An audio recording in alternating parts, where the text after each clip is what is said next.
On continue Bezrat Hashem sur cette série de cours sur la Emouna. Donc on était resté la semaine dernière sur la notion comme quoi on devait rentrer,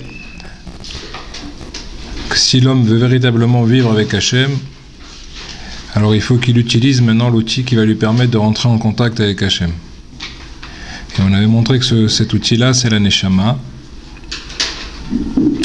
Et de montrer que donc on a le corps intérieur, donc cette Neshama qui Chelek Elokam Ima'al, une partie d'Akadosh Baruch Hu, et donc qui va, elle, nous permettre de rentrer en contact avec Hashem. Le but étant, comme on avait expliqué, Bach Habakuk Ve'emid Alachat Tzadik Be'emunato Echie. Ça veut dire que essayer de obtenir une vitalité à partir de notre Emouna. C'est-à-dire que la Emouna doit engendrer une véritable vitalité et un ressenti d'Akadosh Baruch Hu. Alors on avait expliqué qu'il y a deux conditions préalables. Premièrement, de bien assimiler comme quoi Akadosh Baruch Hu Avinu Ata. D'accord, c'est quelque chose qui est clair. De la même façon que on ressent à l'intérieur de nous, d'une façon permanente et concrète, comme quoi on a un papa, on a une maman. Ça doit être la même chose au niveau d'Akadosh Baruch Hu. Et donc il faut enlever maintenant tous les doutes qu'on pourrait avoir au niveau de la réalité spirituelle qui nous entoure. Tant que la réalité spirituelle n'est quelque chose qui n'est que au niveau du sechel, au niveau de l'intellect, alors on ne pourra pas y parvenir. Donc il faut utiliser des éléments qui soient simples, qui soient assimilés à l'intérieur de nous. De la même façon que la Neshama, c'est quelque chose de Pashut, puisque c'est une partie d'Hachem, et Hachem, c'est l'unicité en soi, c'est la chose, entre guillemets, la plus simple qui soit. Et donc automatiquement, il va falloir utiliser ces choses-là, de façon à parvenir à cette notion de Shiviti Hachem, l'Enedik Tamid, de toujours ressentir la proximité d'Hachem, la présence d'Hachem à côté de nous. Alors on avait expliqué comme quoi, pour cela, il faut utiliser l'outil de la Neshama. Et on a expliqué que c'était la parole. C'est à travers la parole que l'on va pouvoir faire fonctionner notre Neshama, faire rejaillir notre Neshama, puisqu'on avait dit que Vaipar Ba'apav Nishmat Chaim, que la vitalité de l'homme, elle est venue avec Ruach Memalela, sa faculté justement de la parole, la faculté du dibour. On a expliqué qu'il y avait deux types de paroles. Il y a le dibour, qui est ce qu'on appelle la shon cachée, c'est Midat Adin plus, qui revient sur le côté masculin, et la Amira, qui est plus le côté féminin, c'est la shon kala, la shon, d'accord, quelque chose de plus doux, et c'est ça que la Neshama, elle utilise.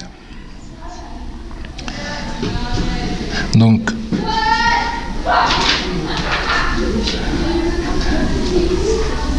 lorsqu'on va commencer à parler avec Hachem, la première chose qu'il va falloir faire, c'est utiliser des mots qui soient totalement assimilés pour nous, parler de la façon la plus simple possible.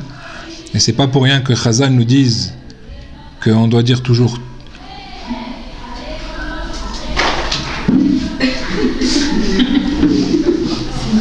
il y a toutes sortes de dibours. C'est pas tous ceux.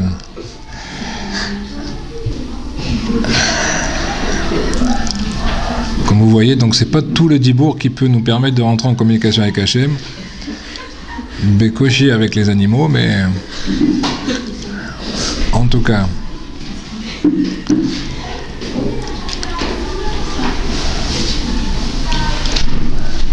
Donc premièrement, parler d'une façon très très simple. Quand je dis simple, ça ne veut pas dire infantile. D'accord ? C'est quand on dit simple, ça veut dire des choses qui soient pas, dans lesquelles on ne va pas mettre du sechel à l'intérieur, on ne va pas commencer à compliquer les choses. Dès qu'on passe au niveau du sechel, donc automatiquement on risque de compliquer, et donc là on va se détacher encore une fois de cette communication qui doit être la plus limpide qui soit.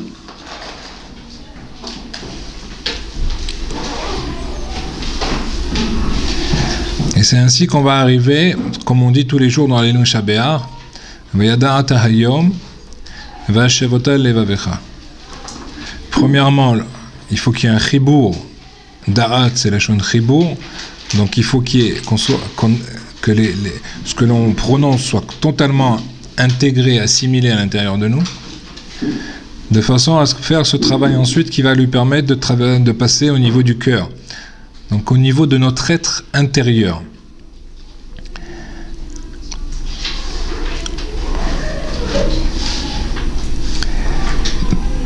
Alors vous allez voir que si on prend un exemple, si par exemple quelqu'un a envie d'un gâteau, alors le corps va développer une envie par rapport à cette chose-là, d'accord? Si on satisfait cette envie, donc la chose va se calmer pour certains, d'accord? Le lendemain, ça va revenir, le surlendemain, mais petit à petit, ça va s'estomper, d'accord? Jusqu'au moment où on peut ne plus supporter la chose. Pourquoi? Parce que les réflexes qu'on a eus maintenant de cette envie-là ne vont plus satisfaire maintenant l'attirance que l'on a envers la chose. Si on passe à quelque chose de plus spirituel, de moins matériel, je dirais, au niveau de la musique, vous serez beaucoup moins sevré avec une musique qu'avec quelque chose de matériel. D'accord? Donc ça prendra beaucoup plus de temps. On peut écouter la musique, il y en a qui écoutent pendant de longues années les mêmes morceaux. D'accord? Ils ne se lassent pas. Donc, idem pour la neshama. Au départ, c'est quelque chose qui peut paraître difficile, mais ensuite, si on arrive à renouveler sans arrêt cette envie de communication, c'est quelque chose qui peut durer sur un temps extrêmement long. Pourquoi? Parce que on a quelque chose, on ressent quelque chose et on n'a pas cet assouvissement qui vient pour les choses matérielles. Et donc, on peut avoir un véritable plaisir à parler avec Hachem. Alors le Yetzer Hara, il va tout faire pour éviter cela. D'accord? On vous laissera tout faire, mais cette chose-là, c'est une des choses que vous n'aurez jamais le temps. Et donc il faut voler ce temps, Kipchuto, pour essayer de trouver un moment où on se retrouve avec soi-même. Détaché de toute contingence, détaché de toute personne qui autour de soi pourrait nous empêcher de nous relâcher, d'ouvrir notre cœur.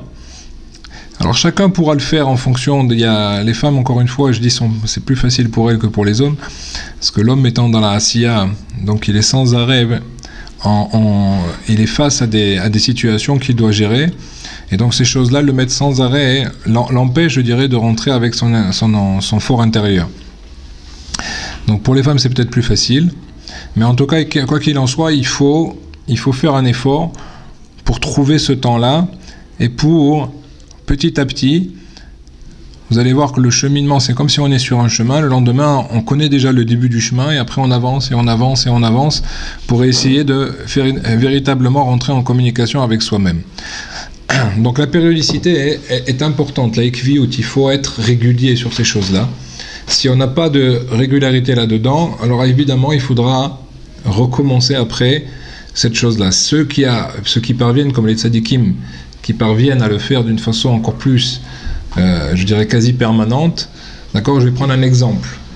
Si vous avez besoin d'allumer un feu, il faut prendre un briquet, une allumette, quelque chose, d'accord, un combustible, etc., et allumer le feu. Mais une fois qu'on a le feu qui est là, si on le descend, qu'on veut le descendre ou qu'on veut le remonter, c'est quelque chose qui peut se faire très facilement. Mais si par contre on éteint le feu, alors après il faut tout recommencer. D'accord? Ça ne veut pas dire qu'on sera comme la première fois, mais cependant il faudra reprendre des éléments qui vont nous permettre d'arriver à cette flamme. Alors que si on la garde à l'intérieur de nous, ensuite c'est juste une notion de ranimer un petit peu cette chose-là, parce que de toute façon on ne peut pas être dans cette communication en permanence, d'accord? En tout cas pour nous. Je dis pas, mais il y a des gens qui sont spirituellement extrêmement élevés et donc qui gardent ce contact, d'accord? Toute l'étude de la Torah que faisaient les tzadikim pendant des heures et des heures, c'était pas une étude pour savoir. Le but c'est pas de savoir, parce qu'une fois que tu as étudié toute la Torah, tu te rends compte que tu ne sais encore rien. Mais le but, c'est au contraire de rester, de se rattacher à Hachem au travers de cette étude. C'est pour ça qu'ils ont demandé une fois au Gaon de Vilna quelle est la mitzvah la plus difficile de toute la Torah.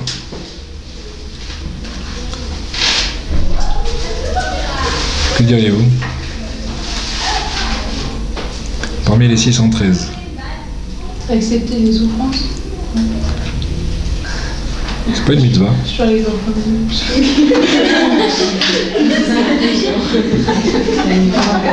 ne fais pas dire.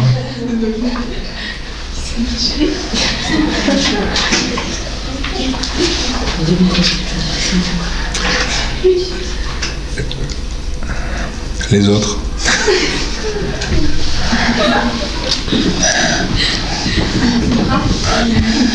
Ouais. La mitzvah la plus dure, il a dit, c'est de rester dans la simcha pendant les 8 jours ou les 7 jours de Sukkot. Sukkot, il y a une mitzvah de rester pendant 7 jours dans la simcha. N'est-ce pas? Oui. Samarta bechagecha. Pardon? Pourquoi c'est plus dur? Parce que c'est extrêmement difficile de vivre 24 heures sans jamais décrocher de la moindre chose. C'est pas qu'on doit être simcha à saméar parce que bon, ça y est, c'est la fête, on est rentré, on a préparé, on a une belle souka, on s'assoit. Non, c'est qu'il faut. C'est quoi la simcha? C'est la proximité, c'est la joie que l'on ressent de la proximité avec Hachem en faisant une mitzvah. Or cette mitzvah là, c'est justement d'être saméar de cette chose là. Donc si tu arrêtes à un instant cette chose là, tu n'as plus maintenant de Samarta Bechagera. Donc tu as raté le. Donc d'avoir ça pendant 7 jours non-stop, jour et nuit, il a dit que c'était la chose la plus dure. Donc alors que c'est des choses qui paraissent apparemment, c'est-à-dire que tout le monde apparemment pourrait y arriver. C'est ça qui est extraordinaire dans la Torah, c'est que la Torah nous demande des choses qui sont à la portée de tous. Ne demande pas maintenant, voilà, qu'il faut que vous finissiez le chasse pendant Sukkot, d'accord. Donc il y a très peu qui vont y arriver, d'accord, en 7 jours de faire ça. Mais là, c'est des choses que apparemment qu'on pourrait avoir, mais ça demande une préparation intérieure extrêmement forte pour arriver à cela. Et ce qui est intéressant de voir également, si vous regardez bien, c'est que ce que Kadosh Baruch Hu nous demande, c'est une chose en fait à laquelle tout le monde peut arriver, puisqu'on parle d'un langage intérieur. Parler avec Hachem, c'est la chose apparemment la plus simple qui soit. Et c'est la chose avec laquelle on peut arriver au plus haut niveau. Donc, quoi qu'il en soit, si on arrive à cela, on pourrait bien maintenant, comme nous dit David Ameler, Ta'amu uru ki tov Hashem.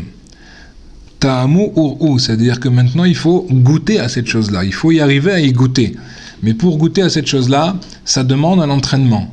C'est pas pour rien. Si on apprend que c'est comme ça dans des choses qui sont totalement matérielles et physiques au niveau du sport, etc., c'est que c'est pas pour rien, c'est que c'est pour venir nous apprendre aussi qu'on a un travail spirituel qui n'est pas moindre, d'accord, et qui doit nous permettre également d'arriver à nous dépasser justement à chaque instant pour arriver à ce contact-là.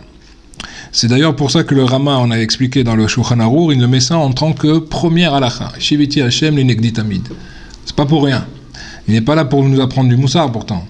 Non, mais ça fait partie du Shulchan Arour de notre Avodat Hashem. D'accord? De toujours ressentir comme quoi on se tient devant Akadosh Baruch Hu. Et même si c'est kenegdi, même si c'est contre moi, dans le sens où parfois il y a des épreuves, il y a des choses qui sont difficiles, ben, c'est là où il faut tenir et de comprendre que tout est pour le bien et que Kadosh Baruch Hu, tout ce qu'il nous donne, c'est vraiment pour qu'on arrive à grandir dans ces notions-là. Donc toutes les mitzvot doivent se faire avec cette notion de Shiviti Hashem, de proximité avec Kadosh Baruch Hu. Maintenant, pour avoir ces choses-là, il faut commencer par le béaba. Si maintenant je veux boire un verre d'eau, avant de vérifier si maintenant l'eau elle est chaude, si elle est froide ou quoi que ce soit, ben, il faut qu'il y ait de l'eau. Donc si j'ai pas maintenant cette base-là, on ne pourra jamais y arriver. Donc si maintenant je ne renforce pas cette émouna d'une façon claire, d'une façon concrète, dans quoi je ressens un Kadosh Baruch Hu, on va voir tout de suite encore les exercices à faire, d'accord?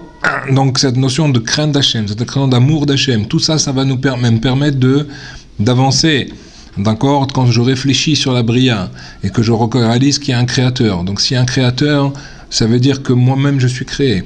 Donc j'ai aussi un créateur. Donc ça veut dire que s'il y a un créateur, il est hors de question, il serait impensable que le créateur ne voit pas sa créature. Donc ça veut dire qu'Akadosh Baruch Hu est avec moi à chaque instant.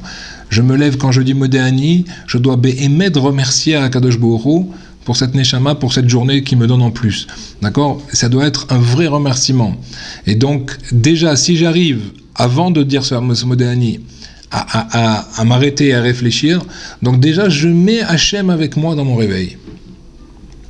Si je mets Hachem avec moi dans mon réveil, en règle générale, on ne se réveille pas de la même façon. D'accord? Donc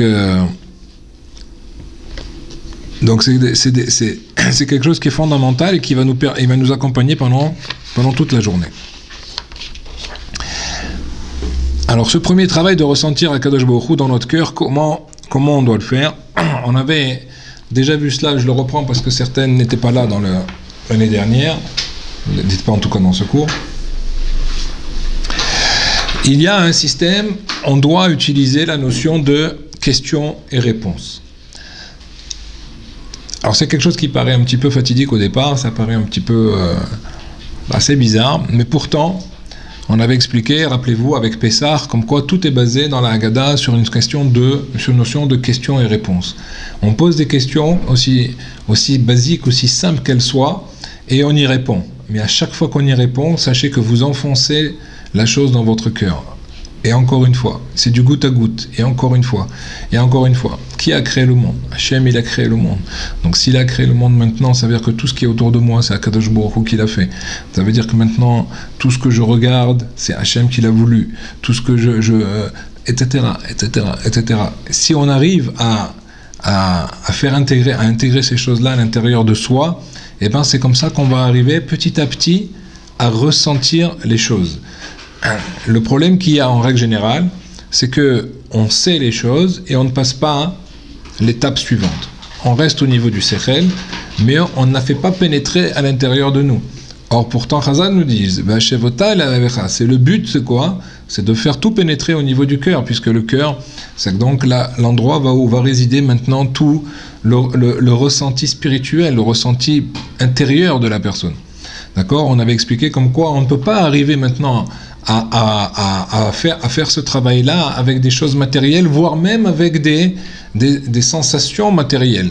D'accord? Donc les sens qu'Akadosh Baruch Hu nous a donnés, on doit les utiliser évidemment pour notre Vat Hashem, mais pas pour ce côté-là, parce que tant qu'on est dans la matière, tant qu'on se rattache au niveau des sens, le sens c'est forcément physique. Si c'est physique, c'est donc détaché de la Neshama, et donc on ne peut pas parvenir à ce contact-là véridique.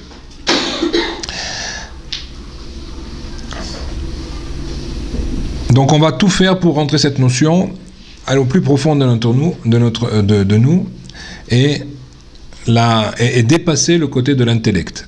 Et pareil, on pourra poser des questions sur le monde qui nous entoure, sur les gens qui nous entourent, tout ce que l'on a autour de soi, etc.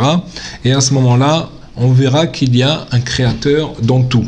Ce passage-là, il est nécessaire, il est sine qua non, d'accord? Ça veut dire qu'on ne peut pas outrepasser cette étape-là, donc de le faire, de prendre du temps d'une façon régulière, de se poser de ces questions-là à chaque fois, pour petit à petit, d'accord,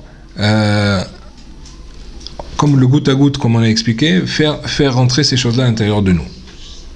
Ça, c'est pendant toute la journée qu'on va pouvoir faire cela. On va revenir ça pendant des dizaines de fois, des centaines de fois, jusqu'au moment où vous allez ressentir que quelque chose va s'ouvrir. Il y a quelque chose qui va s'ouvrir et que ces notions que l'on disait, on va commencer à les ressentir. On va passer maintenant de l'intellect au niveau du cœur.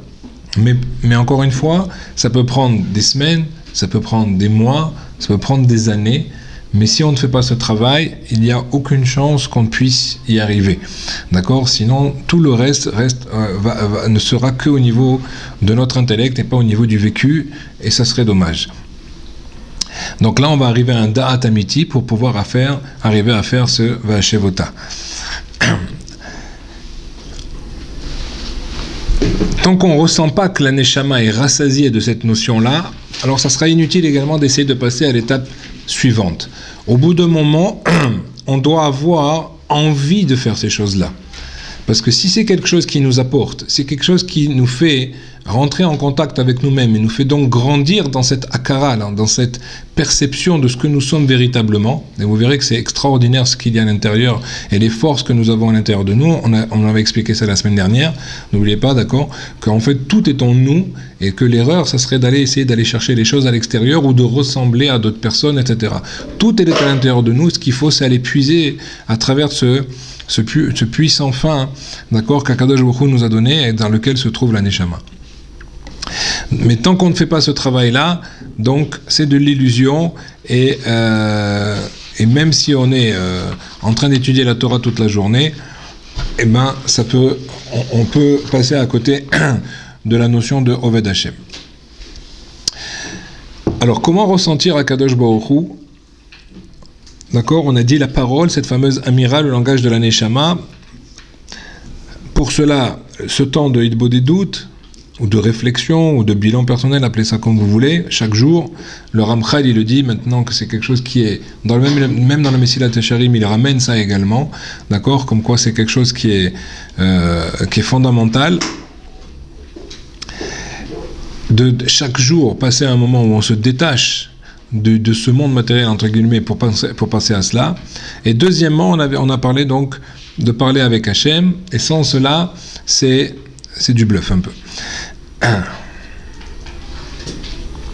On avait expliqué le cas, hein, mais je le répète parce qu'il est important. Rappelez-vous ce cas, on avait parlé d'un enfant.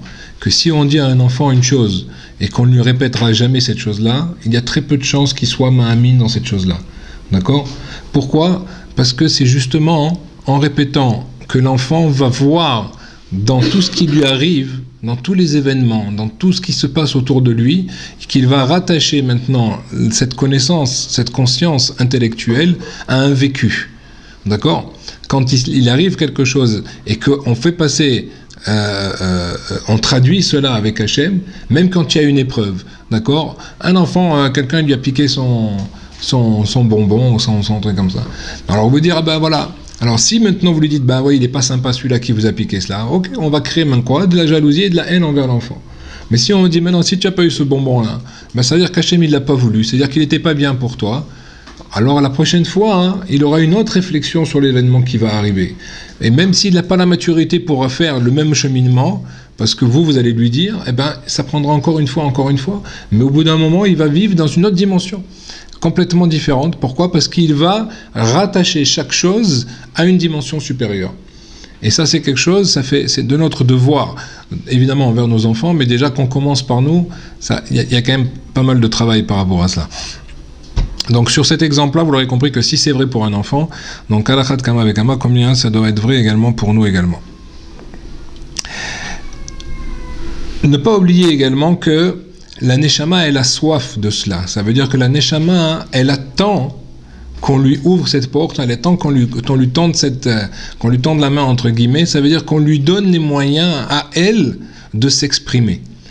Or, si on ne passe pas ces barrières-là de la matière, ben automatiquement la Neshama ne pourra pas le faire. Elle pourra le faire dans des moments particuliers dont on avait cité, Kippour, on s'est mis dans des conditions spirituelles très grandes, où vous avez fait quelque chose de très grand, vous avez fait un très grand effort pour aller faire une mitzvah, quelque chose, etc.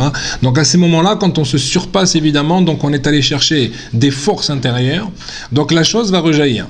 Mais si on veut vivre ça maintenant au niveau du quotidien, alors il est évident que on a besoin de faire ce travail-là, et la Neshama attend cela. Pourquoi ? Parce que c'est comme une flamme qu'on étouffe, d'accord ? Qu'on étouffe, elle est là, mais elle, ce qu'elle veut, c'est de l'oxygène. Or, l'oxygène de la Emouna, l'oxygène de la Neshama, c'est la Emouna. De la même façon que le corps a besoin d'oxygène et qu'on a besoin de manger pour notre corps, mais la Neshama, ce qu'elle a besoin, elle, c'est la Emouna. C'est ça qui va lui permettre d'arriver à cela. Alors évidemment, tout ce que l'on fait avec la Torah, c'est pour parvenir à cela. Mais si on travaille directement sur ce sujet, alors automatiquement, on va donner de l'oxygène à notre Neshama. Alors si on posait la question maintenant, en quoi suis-je rattaché avec Hachem ? Il y a plusieurs questions il y a deux questions qui se posent toujours. En quoi je suis rattaché avec Hachem ? Et deuxièmement, où se trouve Hachem ? Alors chaque personne, elle pourra utiliser une de ces deux chemins, d'accord, en fonction de ce qu'elle ressent, en fonction de ce qu'elle est à l'intérieur, eh ben, elle devra développer un petit peu une de ces deux notions. Il y en a certaines qui auront plus d'un côté, d'autres qui auront plus de l'autre. Il y a des personnes qui ont besoin véritablement de savoir où se trouve Akadosh Baruch Hu.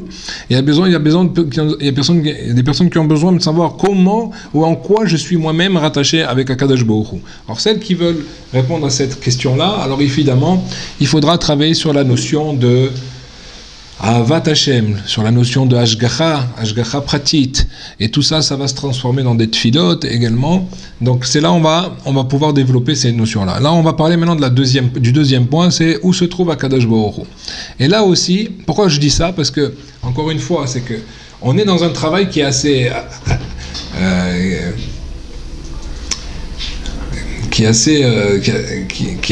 spécial, dans le sens où je dois rentrer maintenant en communication avec une entité que je ne vois pas. Même au niveau de notre Neshama, c'est la même chose. D'accord? Mais je dois rentrer en communication véridique. Ça veut dire que je dois ressentir quelque chose qui n'appartient pas, entre guillemets, de ce monde. Mais ce que je dois faire, c'est de réaliser qu'en fait, il est oui dans ce monde. Et que oui, on a les moyens d'y arriver. Mais si on n'utilise pas les bonnes clés, alors on n'a aucune chance d'y parvenir. Alors, comme on dit, l'etatar, pano iminé, Akadosh Baruch Hu, il y a. Si on pose la question, où est-ce qu'il est Akadosh Baruch Hu? Akadosh Baruch Hu, il est partout. C'est quoi la question? La question, Akadosh Baruch Hu, il est partout. Eh bien, s'il est partout, pourtant, pourquoi est-ce que je ne le vois pas? Donc, quand on dit que Akadosh Baruch Hu, il est partout, donc on se détache un petit peu de la notion de la matérialité, d'accord? Parce que si j'ai besoin de trouver ma montre, eh ben je vais rentrer dans la chambre et je vais tout fouiller jusqu'au moment où je vais la trouver et voir où est-ce qu'elle était et pouvoir l'utiliser. Mais quand je cherche Akadosh Baruch Hu, d'accord? Eh ben il était clair que si j'essaie de chercher Akadosh Baruch Hu, soit avec mes sens, comme on a dit tout à l'heure, donc matériel, soit avec mes yeux qui sont aussi matériels, en tout cas de ce qu'on utilise nous au niveau des yeux, parce que malheureusement on n'utilise pas tout au niveau des yeux, c'est dommage, parce que le potentiel de l'homme est bien plus grand que ce que l'on a, d'accord? On a des tzadikim qui utilisaient les yeux d'une autre façon, complètement différent de ce que nous utilisons nous. Nous on voit, je dirais, le premier degré de la vision, d'accord, ce qu'on a en face de nous, d'accord? Baba Saleh était capable de voir si une voiture elle roulait ou pas Shabbat. Vous allez me dire, bon, c'est une Renault, ça sort de l'usine. Ouais, mais il voyait si elle roulait ou pas Shabbat. Si elle roulait Shabbat, il ne montait pas dedans. D'accord, donc, sauf si c'était un taxi de quelqu'un de pas de chez nous qui l'amenait. Mais en tout cas, c'est-à-dire qu'il y a des façons de voir. Il y a plusieurs revêtes, d'accord? Le Harizal, quand il voyait une personne, eh ben, il était capable de voir la Neshama, et donc quand il voyait sa Neshama, il savait de quel Gilgul il était, donc pourquoi il était venu en ce monde, et tout ce qu'il faisait, etc., etc. Il y a des tzadikim qui ont utilisé beaucoup plus, d'accord, que ce que nous utilisons nous. Bon, mais admettons, restons maintenant par rapport à ce que nous avons nous, mais éviter de s'arrêter là. C'est pour ça que c'est intéressant également. Pourquoi la notion d'être souvent dehors quand on veut faire ce travail? Et puis il faut savoir que quand on regarde le ciel, étant donné qu'on est sur une vision qui n'a pas de limite, donc là, nos communications passent dans une notion de non-limite également.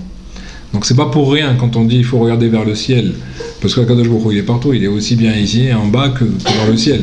Mais ça, il faut savoir que ça c'est quelque chose qui aide. Quand vous regardez la mer aussi, par exemple, quand vous regardez la mer et qu'il n'y a pas de fin, eh ben c'est quelque chose qui va vous ouvrir complètement la vision intérieure. C'est-à-dire que vous allez ressentir des choses beaucoup plus profondes.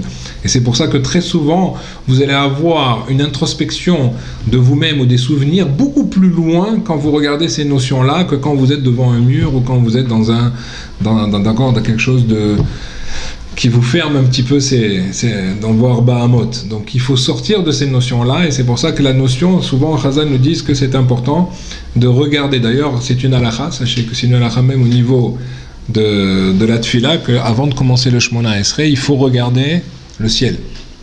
Ah, vous êtes dans un Bet HaKnesset, ouais, et bien il faut le Bet HaKnesset, il ait des fenêtres qui soient justement, qui donnent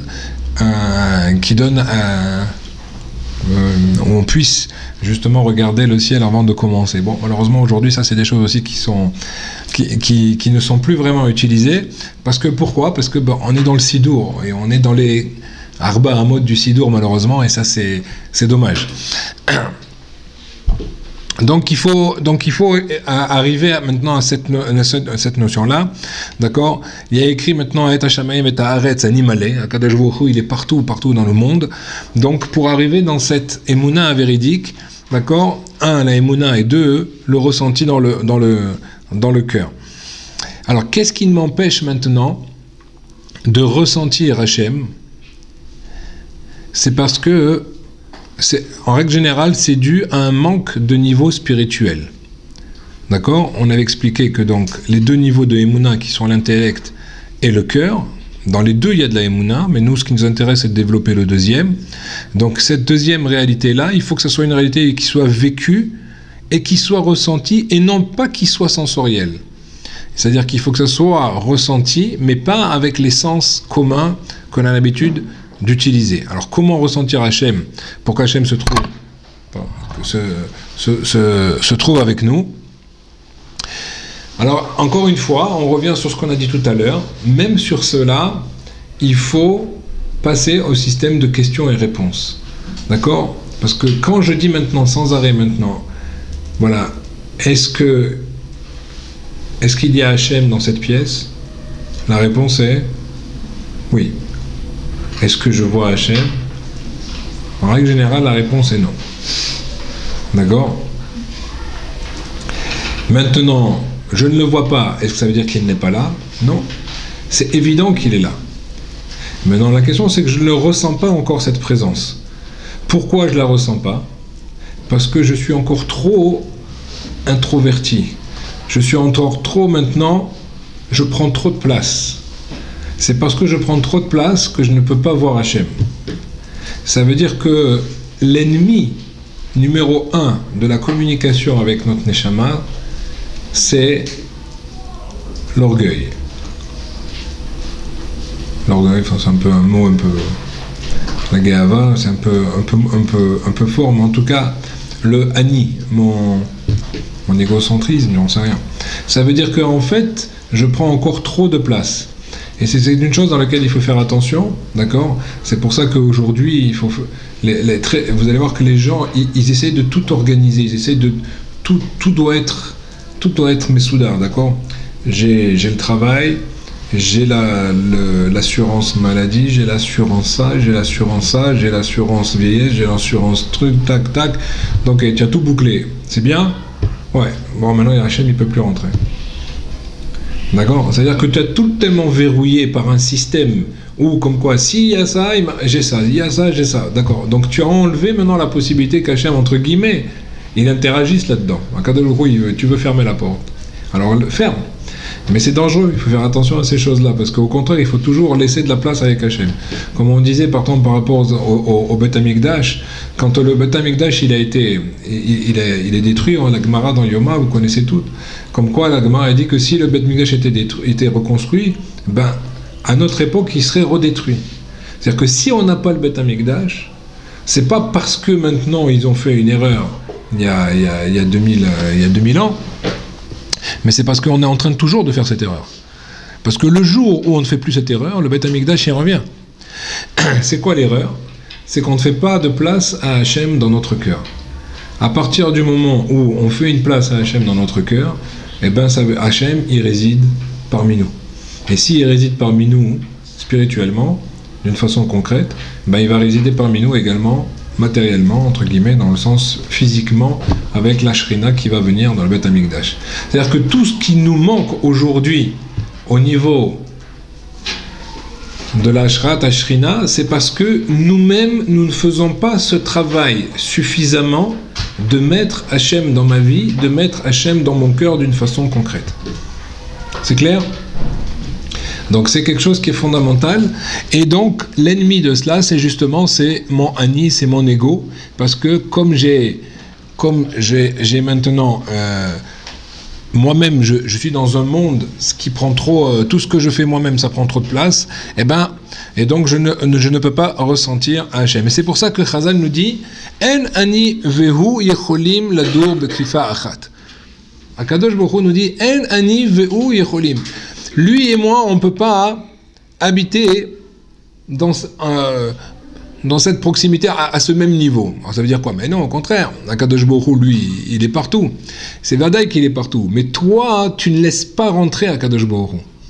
C'est-à-dire qu'Akadosh Baruch Hu, il nous demande et il nous fait de la place, mais nous, on ferme la porte et on ne laisse pas rentrer Hachem.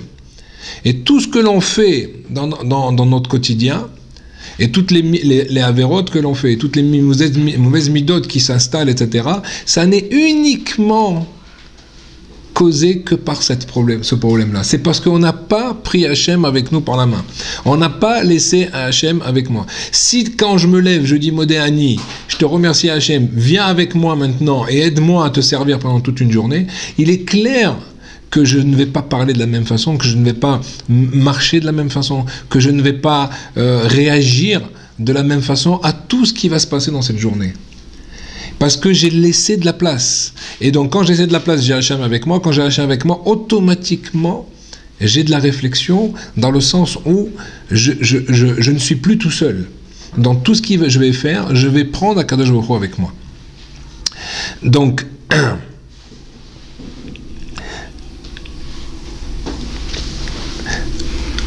c'est pas parce qu'Hachem ne peut pas vivre avec la personne, mais c'est uniquement parce que celui qui est orgueilleux ne laisse pas de place au dévoilement d'Akadosh Baruch Hu, et donc c'est le plus grand ennemi de notre Emouna au niveau du vécu, je répète, d'accord? Au niveau du Sechel, on peut avoir de la Emouna mais au niveau du vécu, c'est là le plus grand ennemi. Donc là aussi encore, il faut parler avec Hachem, et c'est pas pour rien que Chazal nous demande de dire tu quand on parle à Hachem. On dit Baruch Ata quand on fait une bracha. Pourquoi tu? On devrait dire Baruch, maître du monde, d'accord? Non, parce que justement, il faut que ça soit un langage qui soit pas familier, le mot est pas beau en français, mais dans le sens de proximité. Le tutoiement, c'est par rapport à la proximité. Par quoi? Parce que je te vois pas, Hachem, mais je sais que tu es là avec moi. Donc là, quand je vais faire ça, c'est quelque chose qui va totalement changer maintenant ma vie. Rappelez-vous ce qu'on avait expliqué la dernière fois. Imaginez que vous rentrez dans une pièce, d'accord? On vous dit maintenant, voilà, vous allez rentrer dans une pièce où il y a les plus grands tzadikim du monde, d'accord? Et vous rentrez dans cette pièce, vous choisissez une pièce, et dans la salle que vous avez choisie, maintenant, qui c'est que vous voyez? Vous voyez maintenant, il y a des gens, etc., et il y a Moshe Rabbeinu qui est là. Maintenant, vous voyez Moshe Rabbeinu, il est là, et Moshe Rabbeinu, il parle à quelqu'un, ou il fait comme serrer la main de quelqu'un, mais que vous ne voyez pas. Donc vous dites, c'est quand même Moshe Rabbeinu, d'accord? Donc, s'il y a ça, ça veut dire qu'il y a une réalité que moi, je ne vois pas. Mais cette réalité, elle est là. Ça veut dire que lui, il a fait le travail pour pouvoir vivre avec cette réalité. Moi, je ne suis pas encore à ce niveau. Mais est-ce que c'est vrai? C'est évident que c'est vrai. Mais c'est moi qui ne suis pas maintenant, qui ne me suis pas mis à ce niveau-là. D'accord? Ça, c'est quelque chose qui est extrêmement important. Donc, si maintenant je crois en Moshe, comme quoi si je voyais Moshe Rabbeinu qui ferait quelque chose, et je sais qui c'est Moshe Rabbeinu, et je réalise que s'il fait quelque chose, c'est que soit qu'il y a un ange, soit qu'il y a quelque chose qui est là, que moi-même je ne vois pas. Hein. Donc, avec encore à plus forte raison, combien moi je dois en croire maintenant que Hachem est là. D'accord? Si je le voyais ça sur Moshe Rabbeinu, je le croirais. Donc si Akadosh Baruch Hu nous dit que c'est comme ça, à plus forte raison. D'accord? De la même façon, quand il y a Eliyahu Hanavi qui vient, il y a des gens qui avaient l'habitude, qui avaient la chance de voir Eliyahu Hanavi pendant les Brit Milot ou pendant certaines occasions. Et il y a des gens qui n'avaient pas l'habitude, qui n'avaient pas la chance de le voir. Donc, il faut se donner des exemples concrets pour concrétiser justement cette émouna. D'accord? Il arrive parfois que quand vous êtes plongé dans une étude, dans une réflexion, quelqu'un peut rentrer dans la pièce, être autour de vous et vous n'allez même pas le sentir. D'accord? Pourquoi? Parce que vous êtes maintenant, chaque fois, vous êtes complètement dans votre monde à vous. Et donc, vous n'entendez plus rien de ce qui se passe autour.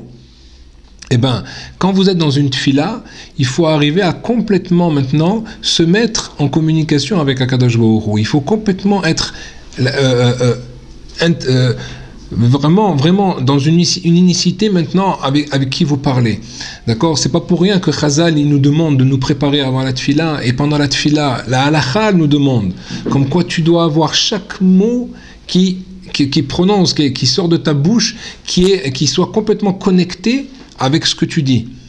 La halakha, elle dit que si maintenant vous êtes perturbé, d'accord, vous avez appris une nouvelle, ou vous avez appris quelque chose qui vous gêne, et vous savez que cette chose-là va vous gêner, vous n'avez pas le droit de prier. Vous n'avez pas le droit. D'accord? Pourquoi? Parce que ça ne va pas être une fila. Vous allez réciter un sidour encore une fois, mais ce n'est pas une fila. D'accord? Attendez. Ah, je vais perdre le minyan, c'est ça. Le minyan, c'est... Si tu peux... Bon, pour les femmes, encore, c'est encore moins grave, d'accord? Mais pour un homme, d'accord? Tu vas perdre le minyan. Le minyan, c'est des rabbanan, mais la tfila, c'est d'oraïta, pour certains, d'accord? Donc, il faut faire attention. Donc, où est-ce que tu mets tes priorités? Donc, il faut être complètement dans la tfila, d'accord? Et il faut aussi faire des tfilotes pour demander à Hachem qu'on puisse le ressentir. Ça non plus, il ne faut pas oublier ça. C'est-à-dire que dans ma tfila, je dois, dans toutes les étapes de tout ce qu'on a dit maintenant, on doit commencer à faire des tfilotes à Kadosh Baruch Hu. Aide-moi à ressentir véritablement ma émouna. Aide-moi, Kadosh Baruch Hu, à trouver du temps pour pouvoir te parler. Aide-moi maintenant à trouver les mots pour pouvoir entrer en communication avec la Neshama. Tout ce que je vous ai dit maintenant, d'accord, et c'est dans tout que vous devez faire ça. À chaque fois que vous avez, et ça c'est un des niveaux les plus beaux qui soit pour Akadosh Baruch Hu, c'est de transformer vos Torot en tefila. À chaque fois que vous avez un enseignement, que vous avez appris quelque chose, ce que vous avez appris, vous avez 15, 20, si vous apprenez après de plus en plus, ça va augmenter, d'accord? Mais si vous écoutez, il y a très peu de chances de retenir ne serait-ce que 5% du shiur pour que ça soit vraiment effectif. Mais en tout cas, quand vous avez des phrases qui vous ont marqué de ce qui a été dit, et bien après vous allez les transformer en tefila. Vous allez demander à Akadosh Baruch Hu, voilà, tel point, Hachem, aide-moi à y parvenir. Aide-moi, mets-moi dans les conditions, ou aide-moi, maintenant, même, fais-moi rencontrer les gens qui vont me permettre d'acquérir telle ou telle chose, etc., etc.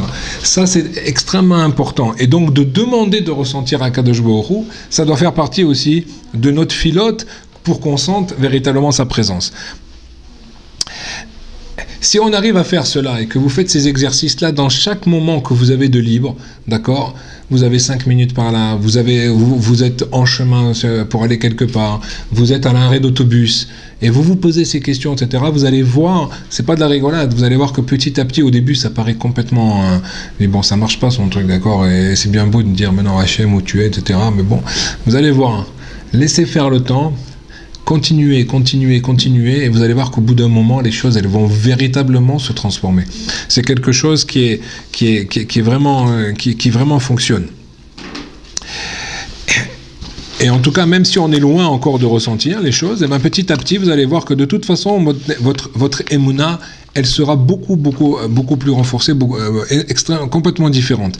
Mais sachez que c'est la seule façon de parvenir à la émouna dans le cœur, à la émouna au niveau du vécu. D'accord? Donc, ouais, je crois que c'est déjà l'heure. Je ne sais pas si vous avez des questions là-dessus. On va continuer ensuite à avancer sur ce chemin-là avec des choses encore plus grandes, Bezrat Hashem. Mais en tout cas, je répète, une semaine c'est court à chaque fois entre chaque cours pour essayer de faire ces exercices pratiques, mais faites-les et vous allez voir que ça va énormément vous aider, Bezrat Hashem, dans le quotidien pour avoir une vraie Avodat Hashem.